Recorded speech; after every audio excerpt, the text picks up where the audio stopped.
Sekarang kembali lagi ke Mas Roy. Ya. Jadi untuk uji forensik dari Polri harusnya setuju dong, Ya, percaya.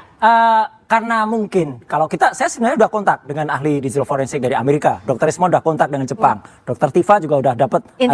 Intinya adalah mereka siap bantu. Tapi memang ketika di Indonesia baru ada lab 4 dari Polri, mungkin next kita harus punya pikiran ke depan. Oke, tapi kalau sekarang ke depan itu negara-negara seperti Amerika, karena ada Virginia, bahkan dia punya Virginia namanya adalah Virginia Department of Forensic Science. Bahkan Filipina pun udah pernah. Jadi nggak apa-apa kalau sekarang kita tunggu hasil dari lab 4, kita hormati, tetapi harus terbuka, ijazahnya ditunjukkan ke masyarakat, dan setidaknya kita bisa lihat hasilnya detail, Mbak, kayak kita uji lab. SGOT, SGPT berapa, gula darah berapa, jangan hanya hasilnya itu satu kalimat saja, ini asli atau ini tidak asli. Kalau hasil itu detail rinci, insya Allah kita hormati, tapi kalau hasil itu tampak mengada-ada, ya jangan begitulah gitu hasil uji forensik. Oke, kalau dari Mas Freddy harusnya tunjukin aja ijazahnya. Ya, jadi begini ya. Ini kan sebelum masuk laporan polisi ini kan Mas Roy dan kawan-kawan ini kan selalu menantang laporkan saja, laporkan saja. Waktu itu saya katakan di berbagai media juga, nah kan jangan nanti kalau sudah dilaporkan ngomong kriminalisasi, kemudian membangun narasi-narasi ya yang mendiskreditkan polisi, bahwa polisi tidak netral dan bla bla bla bla. Dan hari ini, per hari ini dan kemarin-kemarin narasi itu dibangun. Jangan begitulah, biarkan penyidik seperti kata Pak Arianto tadi, biarkan penyidik bekerja. Hukum kita, penyidik kita mempunyai yurisdiksi sendiri, nggak usah bawa-bawa luar negeri, kan begitu. Percaya kepada polisi kita, ini sudah menjadi sorotan publik. Percaya penyidik itu, Mabes Polri itu, Polda itu tidak akan melakukan blunder. Ini zaman sekarang, zaman keterbukaan. Mas Roy dan kawan-kawan gampang menelanjangi apapun di Indonesia ini. Justru karena itu, ayo kita bangun narasi ya, kepercayaan kepada penyidik kita. Biarkan mereka bekerja. Biarkan, nggak usah membangun narasi-narasi yang menyerang penyidik kita. Nanti ini ketika masuk proses hukum, tapi Mas Roy-nya percaya dengan penyidikan? Ya, penyelidikan yang berjalan. Adanya sekarang ini. Tapi bagaimana bisa membaikkan? Kalau tidak dikritisi, tidak akan lebih. Dan saya hormat sekali. Kalau nanti polisi kan juga semua berkembang dulu. Misalnya penyelidikan itu nggak pakai tahap-tahap. Sekarang sudah ada perkap dari Pak Arianto, itu lebih bagus, lebih detail.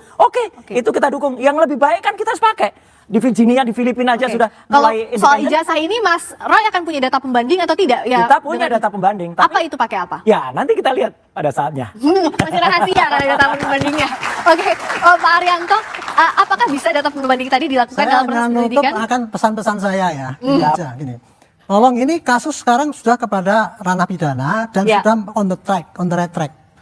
Percayakan kepada penyidik.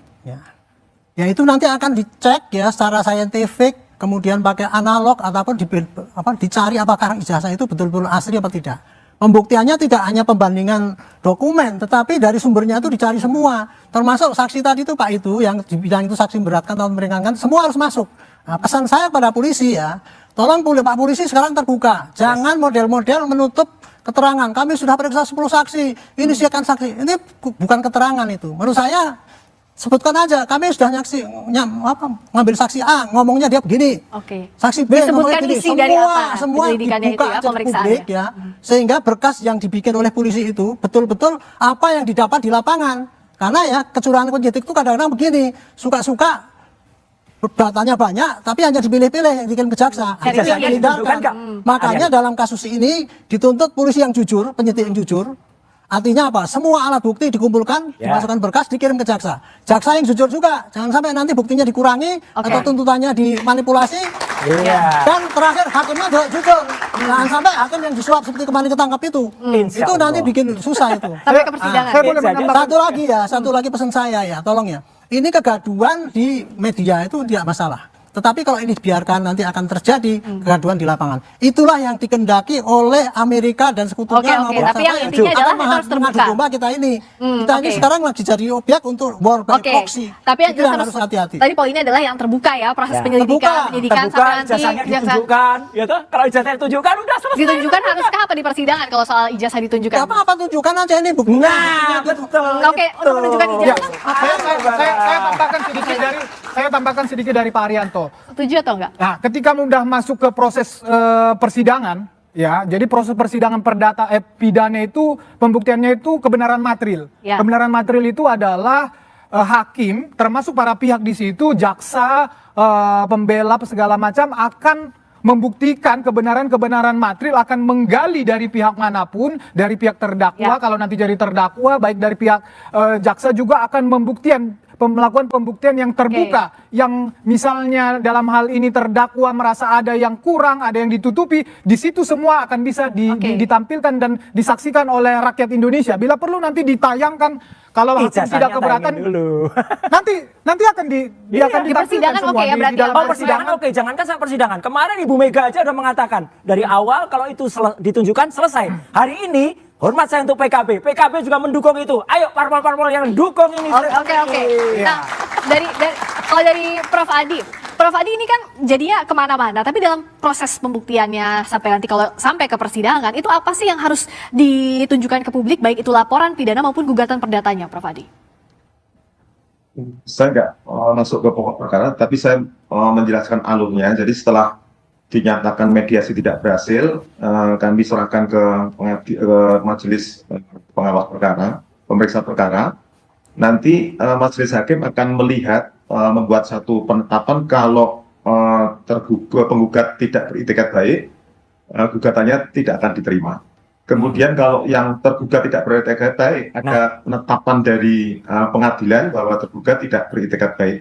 Kemudian hakim melakukan pemeriksaan perkara. Jadi perkara nanti bisa tidak diterima seperti katakan oleh tadi pembicara sebelumnya, bisa juga nanti diperiksa tapi dinyatakan ditolak atau diterima. Jadi ada 3 alternatif itu, Mbak Rizka.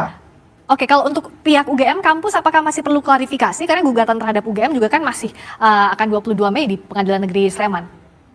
Kalau khusus untuk KPU, kemudian untuk tergugat KPU, tergugat SMU 6, tergugat UGM, nampaknya kita sudah upayakan untuk bisa berdamai dengan penggugat.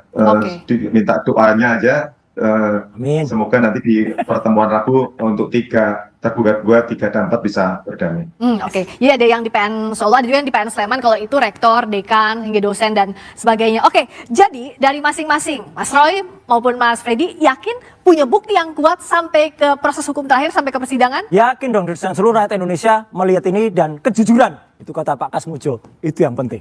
Oke, tepuk tangan untuk Mas Roy, katanya yakin banget nih sampai ke persidangan. Kalau dari Mas Freddy, apa lagi yang harus ditakutkan? Apakah harusnya ya sudah ada bukti saja sampai ke persidangan? Ya, tidak ada yang perlu ditakutkan. Pak Jokowi sama sekali tidak mengkhawatirkan masalah ijazah palsu ini, makanya dia buat laporan polisi karena dia memang punya ijazah palsu dan itulah bukti yang paling hakiki yang dipunyai Pak Jokowi. Dan perkara ini perkara sederhana pembuktiannya, ya kalau perkara bohongnya tadi nanti setelah dinyatakan asli itu maka otomatis yang sana bohong. Jadi sesederhana itu sebetulnya. Tapi ini dalam proses hukum, proses persidangan nanti masyarakat Indonesia akan menyaksikan dengan transparan. Baik, singkat saja Pak Arianto, bagaimana polisi juga harus menjawab tantangan ada suara-suara yang menganggap bahwa polisi tidak netral? Dia kerja cepat, terbuka, dan mengumumkan pada rakyat ini yang sudah saya kerjakan. Dan kemudian menyampaikan kepada rakyat juga ini yang saya sampaikan pada jaksa. Dan jaksa juga terbuka juga, ini yang saya terima dari polisi. Ini saya karang dan kemudian sampaikan pada hakim. Dan hakimnya sebelum bersidang dia sumpah bahwa dia juga tidak curang. Oke, kerja cepat, objektif dan transparan. Terima kasih atas waktunya dan perspektif dalam perdebatan hari ini. Mas Roy, terima kasih Mas Freddy, terima kasih Pak Arianto, terima kasih Prof Adi. Dan demikian Dua Arah malam ini, saya Friska Clarissa pamit undur diri.